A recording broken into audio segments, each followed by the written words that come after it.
So Casey Neistat is a YouTuber who just very recently hit 1 million subscribers.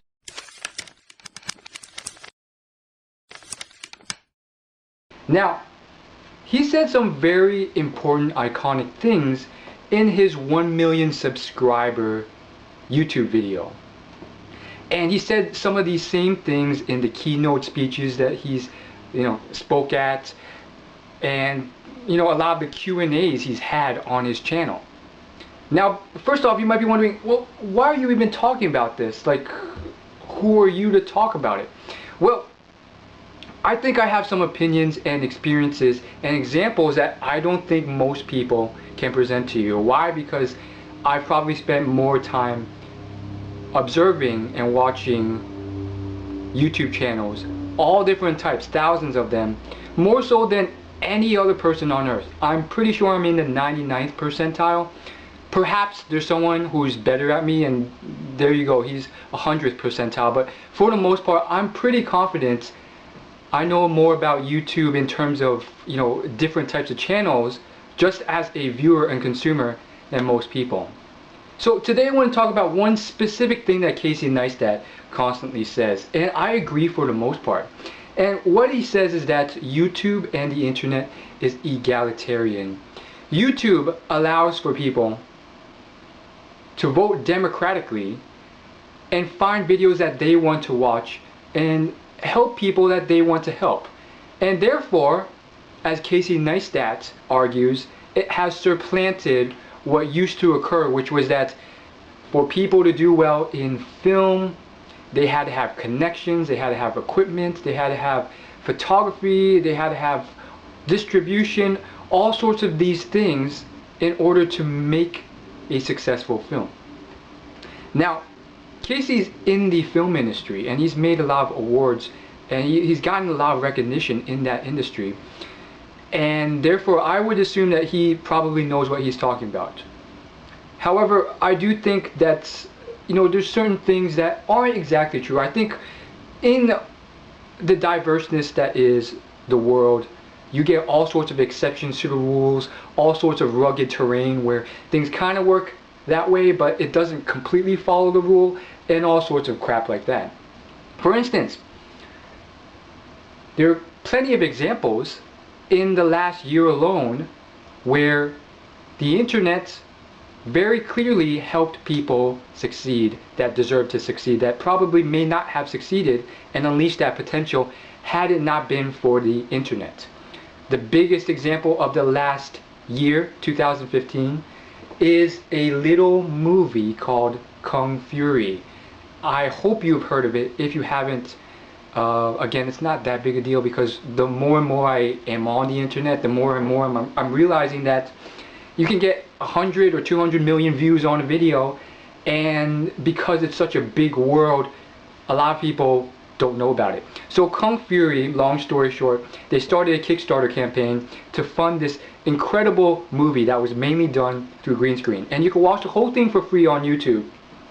And this thing was just incredible because this guy did all the programming, all the CGI from the basement of his house in Sweden, and he just cast friend members. It's incredible.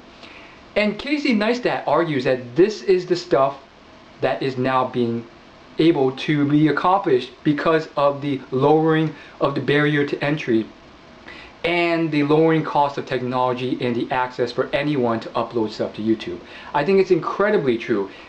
It's allowing potential talent, potential, superstars who have enormous talent to do what they do, film, whatever it is, to be discovered on YouTube. And it occurred for Freddie W, it occurred for a lot of other people, and I see a lot of similarities, and I see it on a lot of different planes, not just in terms of video and the internet and people who like YouTube and watching videos, but also on a lot of different types of platforms, a lot of different types of skill sets and interests, from people who like to code, for people who are musicians, for people who do a lot of stuff. And I'm not gonna lie, it's still very, very tough out there for a lot of different reasons. This is where, I don't necessarily agree with Casey Neistat. To say that YouTube and the internet is completely egalitarian, I would say is false. I don't think every single video that pops up to the top is one that's, you know, is fully envelops the talent that's hidden there. I am almost sure that there are great videos out there on YouTube that have very small number of views. And unfortunately, like it or not, a certain level of distribution or a certain level of at least showing it to enough people for it to start spreading on its own because it is good content. I think that in and of itself is one of those things that still needs to be ironed out. I mean, YouTube's algorithm is pretty good, but I really do think it can work better. And I have a lot of examples. Like today alone, I stumbled across 2 channels that are great examples of people who had no voice who managed to be found. One is called Round 3 Media, it's a YouTube channel, and the other is called Tyler Moore.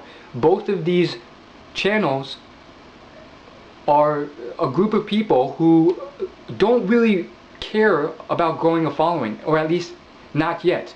They're literally just throwing up videos on YouTube once every year or once every several months, and they're really just providing a type of value. So Round 3 Media, they do extensive, incredible filmography at a specific location, usually a tourist location, and they do it for fun, kind of like Devin Supertramp's channel. And their latest video, well, one of their latest videos, got 21 million views in under 2 months. Now, was it arguably straight from 0 views, 0 subscribers? No, they had a few previous videos made 3 or 4 years ago, which are very clearly clickbait videos back when YouTube's algorithm wasn't that good. And if you just saw a good thumbnail, and you had a good thumbnail in your video, you could attract a lot of viewers. Now that's not the case no longer because of watch time.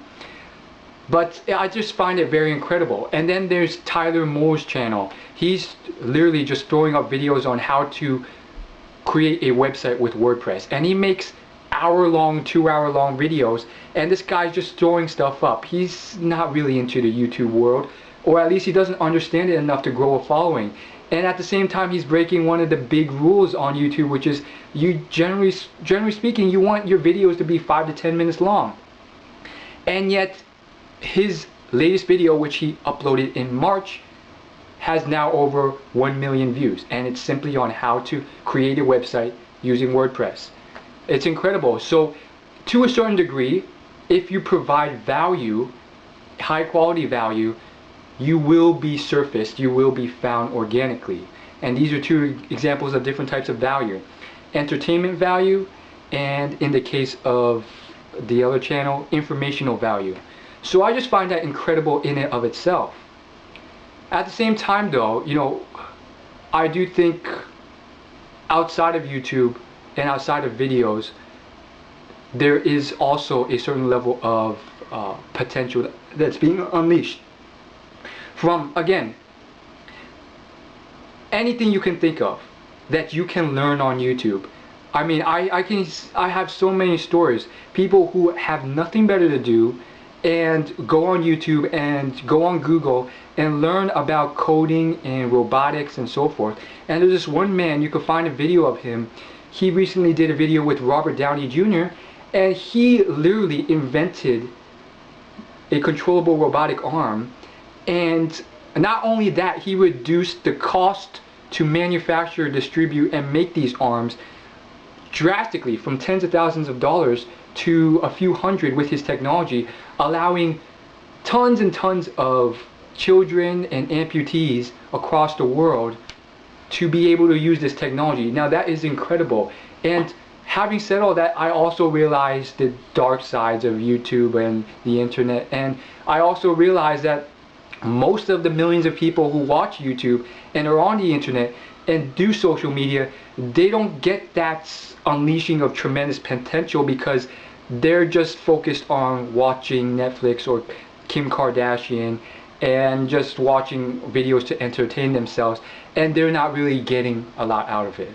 But I do think, you know, even if it's a small percentage, that 0.1% of 1% of those millions of people who are really capitalizing and using the internet and YouTube, they're changing the world. And more and more I see that people who have potential are slowly being recognized for it, and slowly being discovered, and slowly they are being able to unleash that potential and have better access to the resources to unleash that potential. I think it's true for myself as well.